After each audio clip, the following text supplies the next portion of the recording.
Hello and welcome to episode 9 of the Work.knits YouTube channel. My name is Lauren and I'm coming to you from the southwest of the United Kingdom. Today is going to be a standard podcast episode going through some finished objects, some works in progress, a couple of future knitting plans and the giveaway package that I have pulled together for our recent giveaway winner.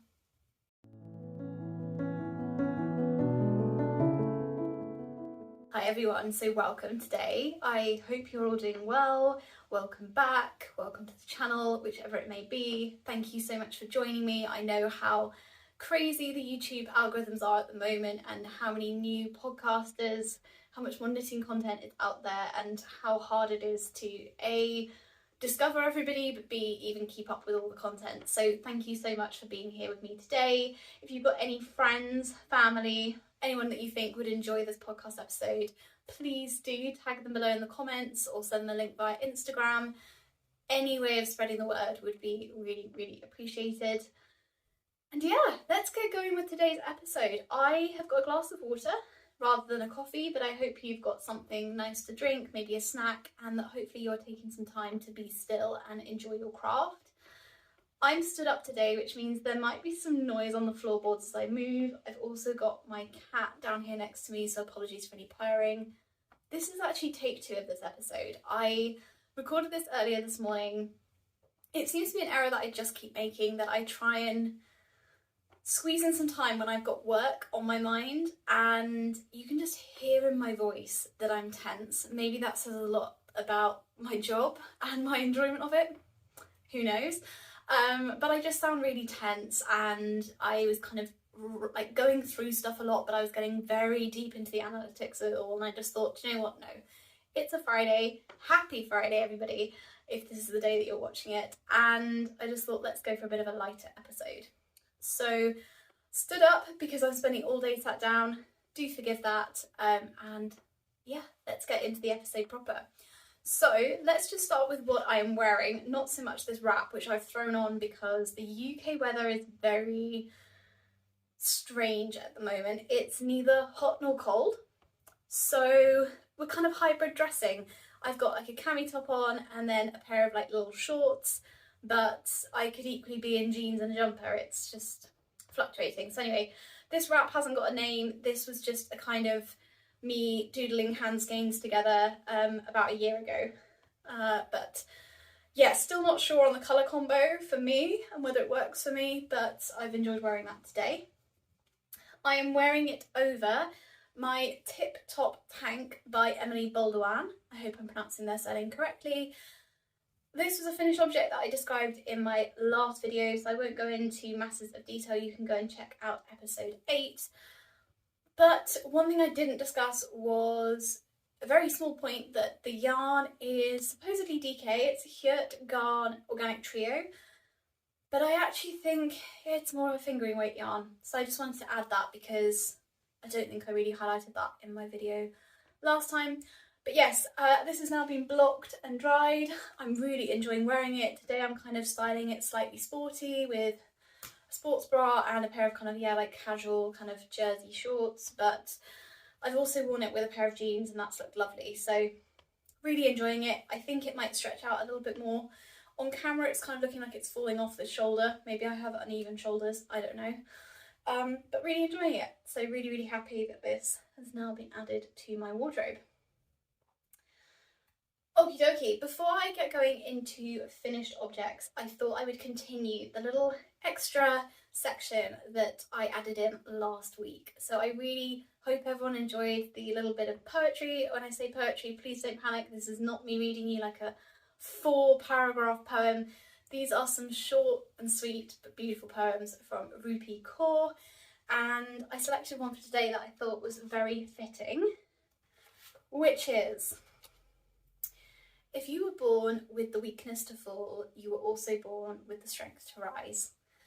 And I just think that's so lovely, and I feel like every week, well, I hope it's less than every week, but realistically, probably once a week, we all face something that just in the moment feels like a bit of a challenge. It could just be that you have one of those days where everything seems to go wrong. It could be that something you thought was going really well at work, at home, whatever it is, just suddenly doesn't. But I just think that's a really nice short few lines that kind of just creates that sense of balance in those moments. So I thought I'd share that with you.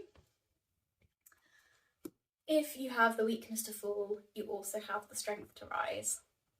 Her way with words is so stunning. So that's from her book Milk and Honey, which was the second of her poem anthologies. The first was The Sun and Her Flowers. So finished objects. This week's finished object is a bit, well, it's not, cheating's the wrong word. It's just not a knitting finished object. It is a spinning finished object. I'm going to go through this relatively quickly because I know there are some people very interested in it and some people really not. If you are not interested in spinning, I picture this is maybe going to be a maximum of 5 minutes of talking, maybe less. So please do feel free to skip ahead. If I can put a timestamp in when I'm editing, I will try. If I forget, apologies. So my finished object, for those of you who've been following along for a while, you'll know that when I went to Wonderwall Wales, getting on for a month ago now, I picked up some braids from Lay Family Yarns. I don't know the colourway, it wasn't on the braids, but I do know that the fibre composition is something like 80% merino, 20% alpaca. And I picked up 2 of these are 100 grams. And basically what I did, in short, was I started off spinning the braid at full thickness. That wasn't quite working for me in terms of the colour was becoming way too muted. So then partway through, I then split the braid in half vertically. Then I split those vertical pieces in half again vertically. So essentially I had quarters. So this represents approximately 25 grams and 25%. Oops, that's all just gone on the floor. So I'll come a bit closer. Overall, I'm pretty happy. These bits are just my attempt to hold the skein in place whilst I set it. There is some sections like this one where it's puffed up massively during setting, and I think overall the small skein has just generally got a lot thicker and fuller through setting. The spinning is definitely not even the whole way through. I think one of the things that I really noticed as I was spinning, for background, I'm using a drop spindle with a relatively heavy whirl. I don't know the exact weight of it, but I started off on a very light one, and now I've increased the weight on the whirl because I found that's helping me spin a thinner yarn. But yes, I was seeing, like, as I was spinning it, that where I was kind of stopping and starting, putting it down, and sometimes it'd be sat for a few days, the bits at the bottom of the stem of my drop spindle were puffing up already, and I think that's just because, you know, they've just sat on the whirl and they're getting pushed down, they're expanding anyway. So I think that's contributed to the unevenness. So something that maybe I just need to get better at loading up my spindle as I'm spinning, or maybe it's just that I kind of need to do stuff in more, like, I need to spin more at a time between putting them down. I don't know. Overall, I'm really happy. This is probably the largest quantity of yarn that I have spun so far in one go.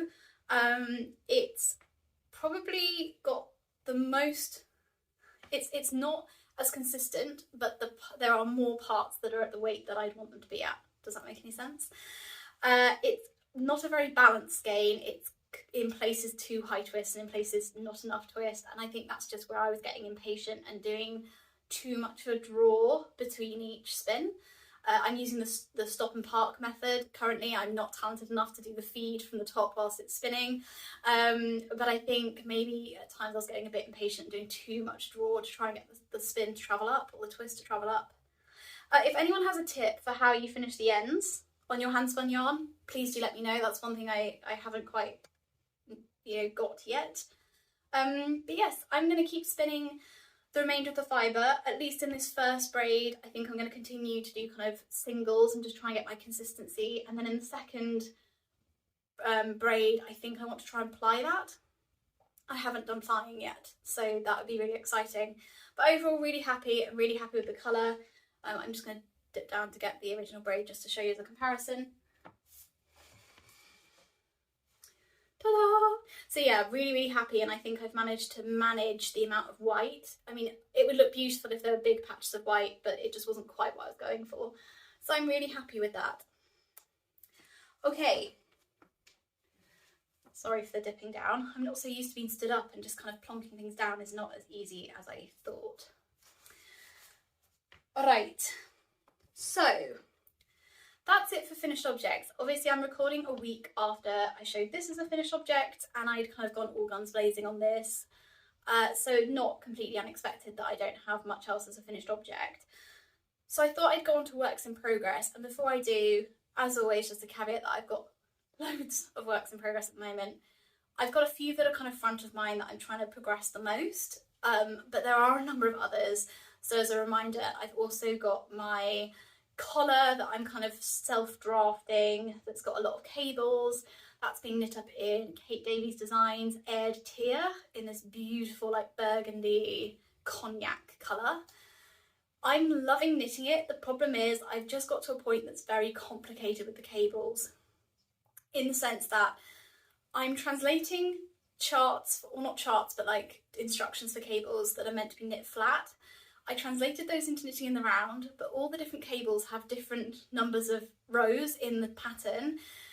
And then I'm now converting back to working flat, but trying to get all the cables to happen on the same side is difficult. I've tried doing cables on the wrong side, but flipping my knitting around temporarily to move the stitches, then flipping it back. Anyway, I've tried all sorts.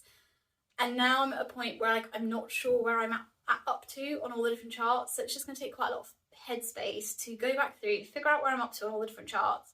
And then I think I'm going to have to read those charts separately, which is going to mean referring to 3 to 4 different charts all at the same time, which is just not for me like particularly enjoyable. But once I get it all set up, I will be fine. I just haven't had the headspace to do that yet.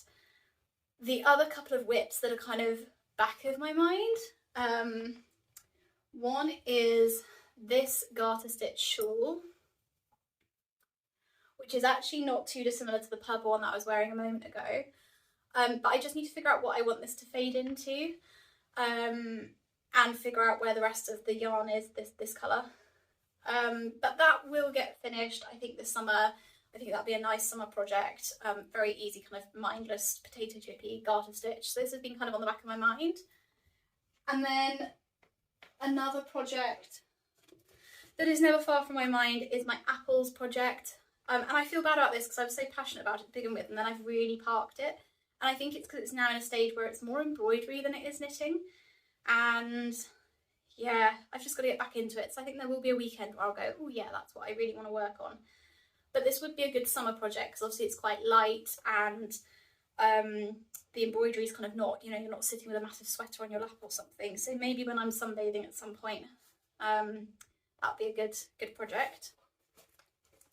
I've also got my Wool Dreamers Manchalope heavily steeked sweater. That's still on my mind that I want to go back to. That's definitely something that I'd like to get done before we move, whenever that happens later this year, because that's using up loads of scrappy yarns, so that's quite a nice stash buster and kind of reducing that stash.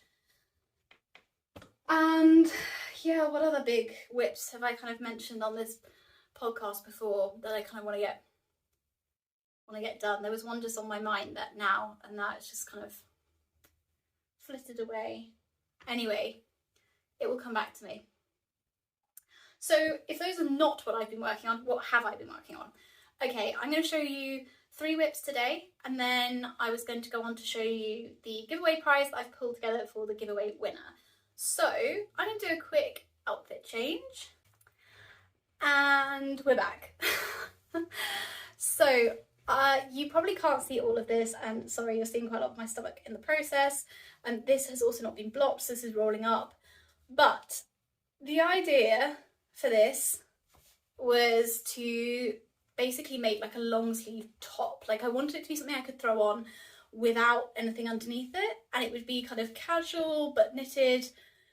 Anyway, I love how it looks on. The thing that I needed to do from the last episode was to try it on. So there has been no drastic progress on this. I need to also frog a blanket that the yarn was used in before to do this other sleeve. So that will be something I'll do this weekend. But I wanted to try it on just to show you how this is all working, and also to say that the sleeve is probably, when stretched out like that, the sleeve is perfect. When down, it's a little bit baggier than I wanted, and definitely when I fold my arm it's baggier, but I think it's good enough. And then this curved hem is not showing up massively well because again it's not blocked, but I wanted it to be quite high on the sides and then just like really curved at the front. I tend to wear very high-waisted jeans, so I think the high at the sides will kind of flatten my waist, but then the dip at the front and the back will give me coverage. But yeah, very happy with how this is fitting, I think.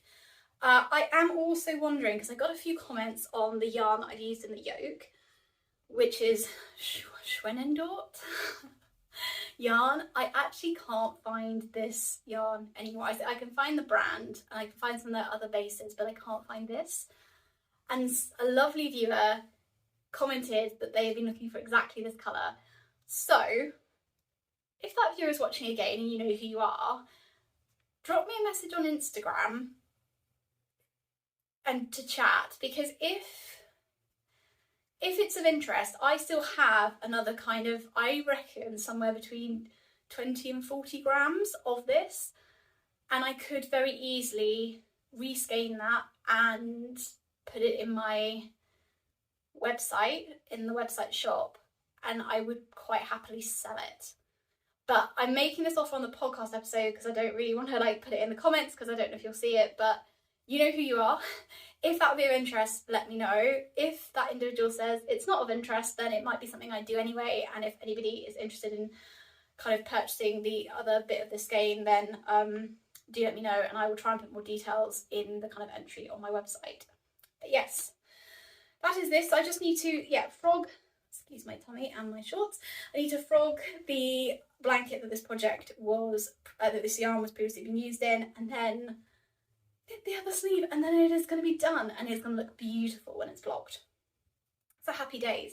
Right, another quick wardrobe change for the next project. Okay, I'm going to try not to stand back too far, otherwise you are all going to get quite a flash of my stomach, which I'm not sure is what you signed up for, but I'm also going to try and give you a good view of where this is up to. So this is my nicknamed Tresco sweater or doodle sweater, and this is where we're up to, everybody. Oh my goodness, I am so happy with this. Oh, okay. So where was I up to with this? I had knitted maybe 2 to 3 inches on the body. I have since knitted another like 2 to 3. I think the body's now at 6 inches from under the arm. And I'm now working on the sleeve. Now, why have I switched from the body to the sleeve? Well, basically, I've got 3 balls of the yarn there. The yarn I've used for this is Sandnes Garn Tresco. It's an 80% Norwegian wool, 20% nylon yarn, but it's really rustic and it's really woolly. I would never have guessed it had nylon in it. That's the main colour. This is, light grey, is Superba Luxury Alpaca Sock by Rico Designs. And I knit all the yoke plus this collar in 4mm needles, and then the main body is in 3.5. And yeah, I'm down to 3 balls left of the Tresco, and it's got to do a full rest of the sleeve. Well, I've got a small ball, like a tiny little egg, that left of the current ball, but it's got to go, which hopefully will take me down to my elbow. I'm knitting full length sleeves with hopefully quite a long rib.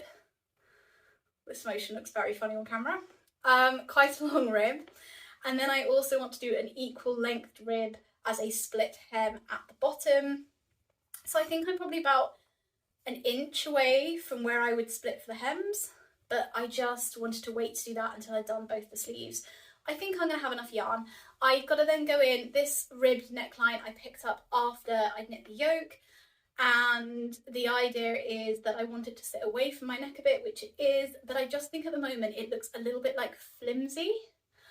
So what I want to do is undo the cast off, knit double the height, and then fold it in, and I think it will then still sit away from my neck like a nice amount, but will just look a bit more sturdy and in keeping with the rest of the sweater.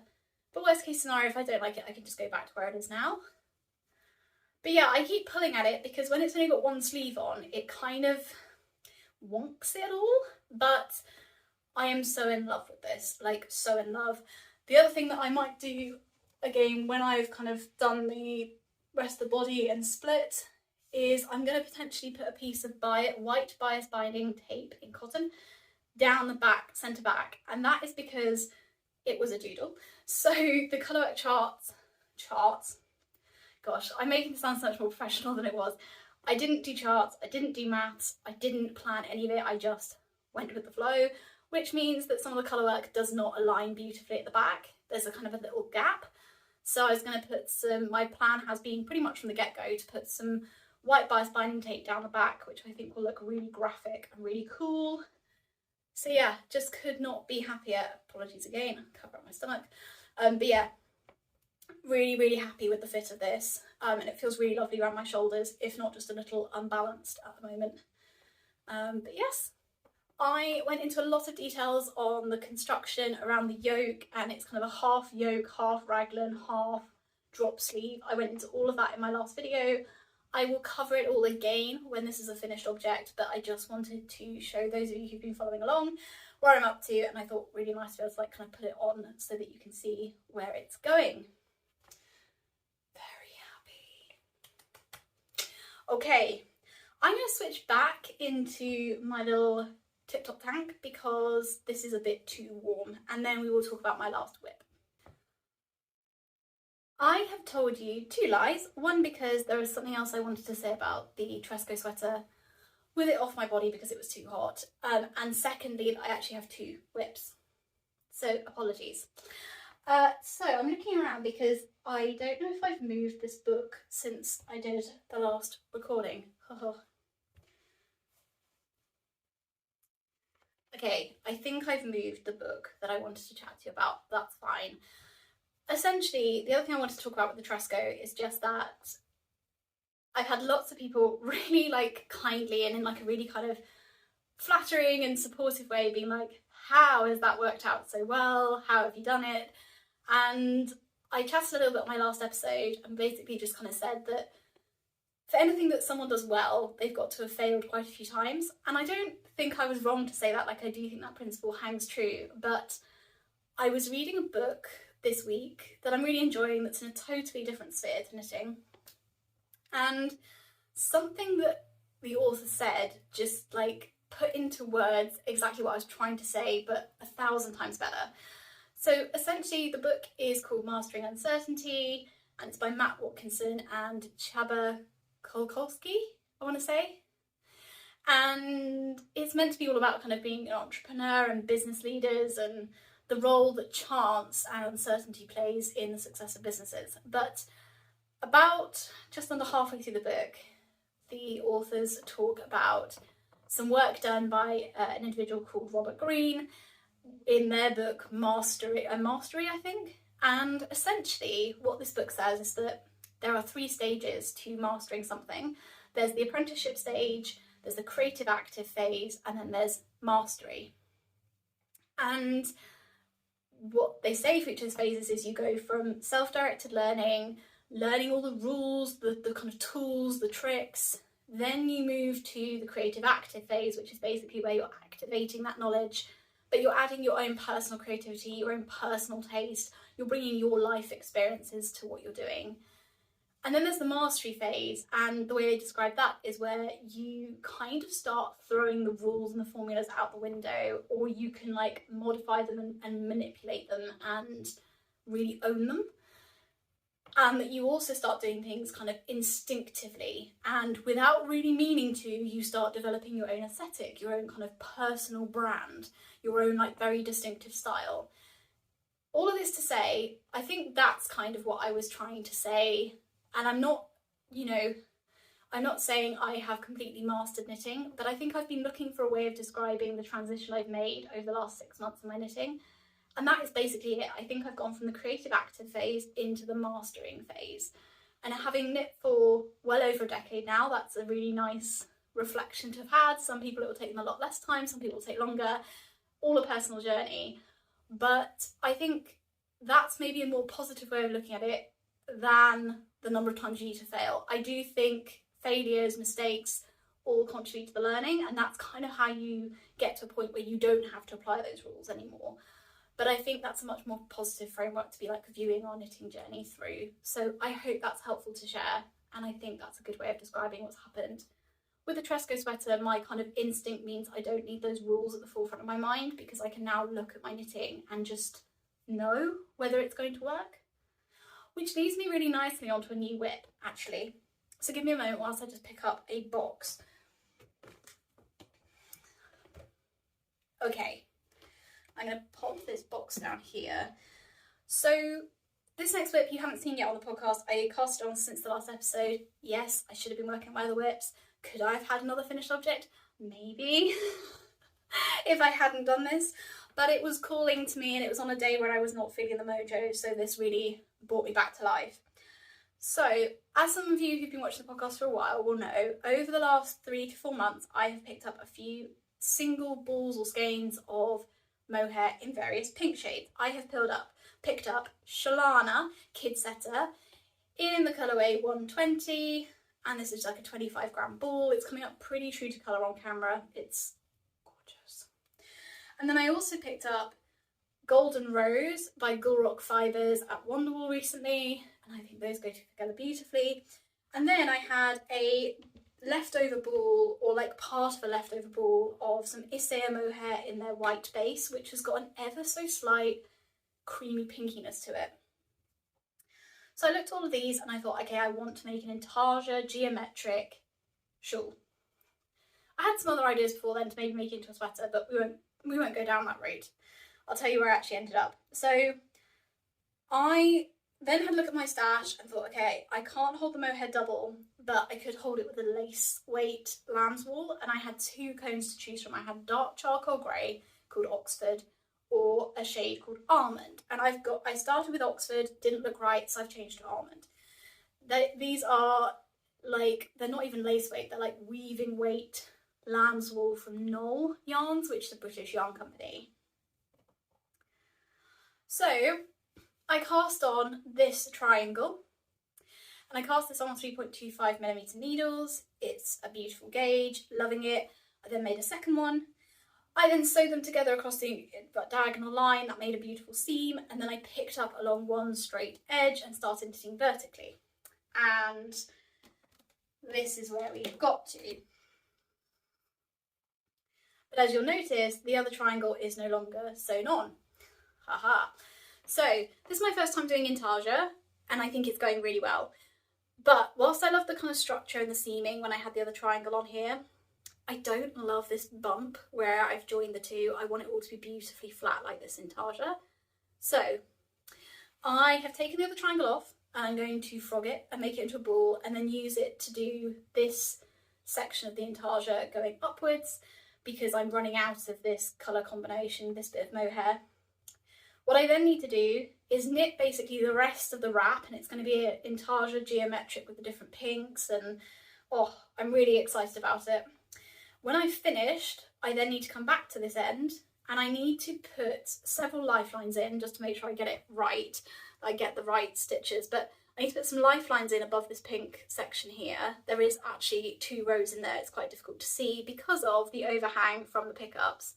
But I need to put in some lifelines in here, and then I basically need to take this triangle off, frog it, and then knit the opposite direction and do just like a straight oblong rectangle. How exactly I'm going to get that to come off, I don't yet know, because I've literally picked up stitches and knit. So I'm going to have to snip a stitch somewhere, but that'll be fine. And then once I've done that, I'm then going to go around the whole outside of this long rectangle, and in the Oxford colour that I was looking at before, which I haven't got with me here for the podcast, but it's the same weight as the almond that I'm holding the whole way through, and I'm going to hold 2 strands of that double, and I'm going to do a massive border, kind of, I'm picturing about that thick, around the whole thing. I'm so excited by this project. Should I be working on it? No. Is there any shoulds in knitting? I'm loving it. It's bringing me joy. So that has been cast on since the last time we spoke a week ago. It's quite a lot of knitting, it just doesn't feel like it because it's kind of been taken apart and undone, but I'm needing to learn patience to get these projects right. That's important, rather than just keep going and hoping it will work out. It won't. If you don't like it at the time, if you don't like it 5 rows later, you're not going to like it in the end. So it'll be worth going back, but a bit painful. So I'm kind of going to be informally nicknaming this my Grink wrap. Grink is in grey and pink combined. Not very innovative, but I quite like it. So yeah, that will be my Grink wrap. I'm very excited about it. I'm going to put this on the floor, have a sip of water, and then I think I'm going to talk through the giveaway prize, and then I think that will be it for today, guys. Exciting.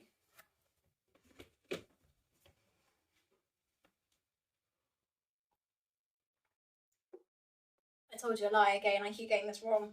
Very briefly, not very exciting, but I have put a bit of progress into my time to decompress socks for my partner. This was the original one I knit for him. I have literally done the ribbing and a few rows of colour work on the second one. I'm going to go into more detail on that project again next week, I think, but just to prove that I've done something. There we go. There's been 15 rows worked on that. Now for the giveaway prize. Right. I've kind of divided stuff into boxes for today because there was just kind of stuff everywhere and I didn't know how the kitten was going to react to it all. She's actually just asleep, so that's kind of perfect. But yeah, sorry for all the like bobbing up and down to get different bits and pieces. So last week's episode, which was kind of an extra podcast episode out of the usual schedule, I announced the giveaway winner, and in true form, and I even said it in the video, I did completely mess up their name. Their name is pronounced Sierra. Hi Sierra, if you're watching, this is your warning that I'm about to speak about the prize that I've pulled together for you as the winner of the giveaway. If you want to see, of course you're welcome to, but if you want it to be a surprise, look away and end the video here.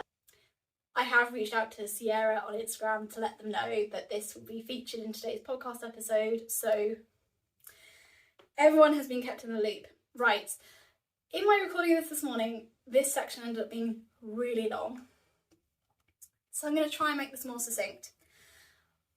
I reached out to Sierra and asked them what their preferences were in terms of what kind of projects they knit, what kind of colours, bases, all those kind of things, and they said they are a sock knitter and that they love neutrals and that they love supporting local businesses and would love to have some yarn from a business that's local to me. And I thought, excellent, right, I know exactly what I'm going to get. So I can't promise this will be how I'll make every package, and you'll see why in a moment, but I hope this gives you an indication of what kind of prizes you can expect from giveaways in the future, and hopefully will make you want to enter. We had lots of entrants into this one, but yeah, I'm hoping to run one relatively regularly, if not pretty much always have one on the run, because I just think they're really nice to be able to share the joy with you guys and to kind of give back.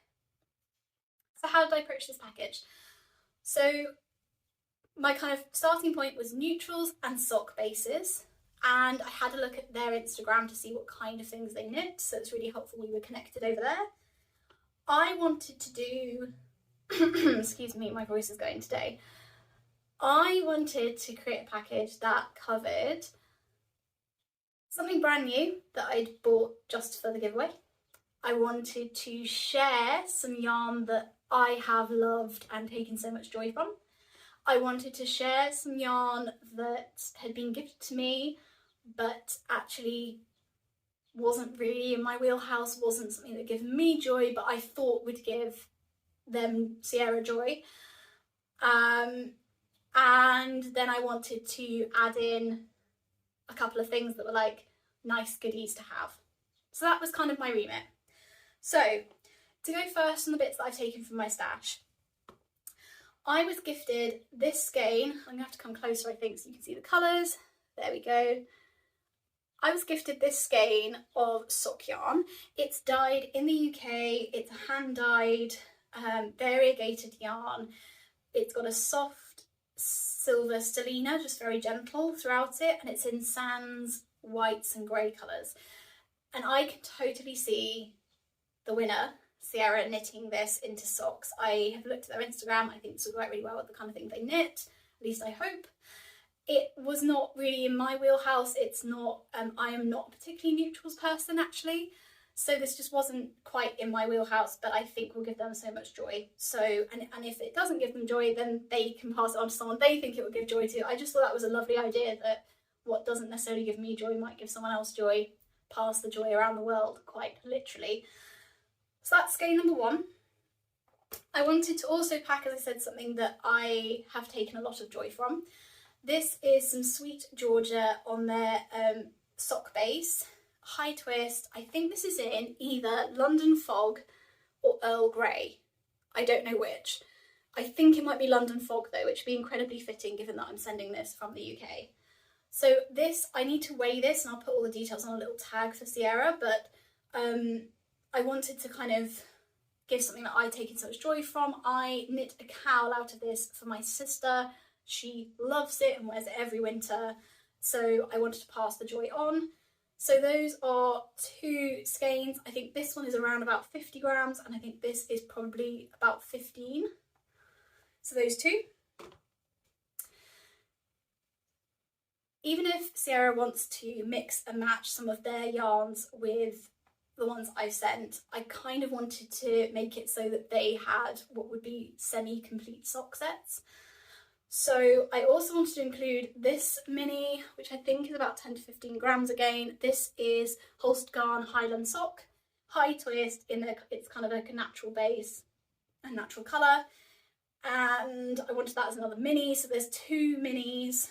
And then the yarn I've purchased just for them, which is from Loom Wool.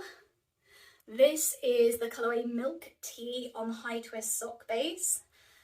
You cannot get more local than this. I walked on foot 15 minutes. I say walked on foot, of course I'm walking on my feet. I walked 15 minutes to the yarn dyer's house to pick this up. They are so local to me and they are the very, very talented Jess. Beautiful yarn, beautiful colourways, beautiful like sense of colour. Just love it. So this, I've wanted to try this yarn for ages. I haven't treated myself to it yet. Milk Tea just looked like the perfect warm neutral. So I thought that had to complete this set of yarns that I'm sending over to Sierra. So I think I've ticked the neutrals, palette and the sock basis. Thumbs up, cool. So those are the yarns. And then as I mentioned, I wanted to just include a few other little tiny treats. I did want to send across some tea, but maybe I'm overthinking it, but I just can't get that all to work in my head in the sense of like, I don't want all the yarn smelling of the tea. Anyway. So I'm not sending tea and I'm not sending chocolate because I don't want it to melt. But I did think I'd send, as promised, the Mothy and the Squid stitch marker, which is just this little, it's almost like a little cocktail or like a little drink in a stitch marker, which I thought was gorgeous. So that will be heading to Sierra, along with my favourite hand cream, which I know might not sound like part of a knitting giveaway, but as knitters we're so tough on our hands, particularly if we are sock knitting, it's quite a tight gauge. So I wanted to send a little sample of my favourite hand cream, which is a Lucky Tan hand cream with 20% shea butter for kind of dry skin. So I'm not implying that the giveaway winner has dry skin, I just love the hand cream. So I'm sending that too. So all of that is going to be packaged up today, tomorrow, and sent over to Sierra, and I'm so excited. So I think that is pretty much everything, guys. As I said, this is my second recording of the podcast today. My other half was like, you know, every time you double up, you spend like 2.5 hours recording. And I was like, yeah. But the first one this morning, though, I did very early, and I think that's the error I keep making. So we're learning. Hopefully the volume on these videos is better. And yeah, hopefully some more sewing content in the future. I wasn't going to start talking about future projects because another thing I've noticed is that the minute I say I'm going to do something on here, I don't do it. So we're going to avoid that. But it's been lovely to spend some time with you today. I hope you have a lovely rest of the day, a lovely weekend if you're watching this before the weekend. And it's just so nice talking to you. So happy knitting, and I will see you very, very soon.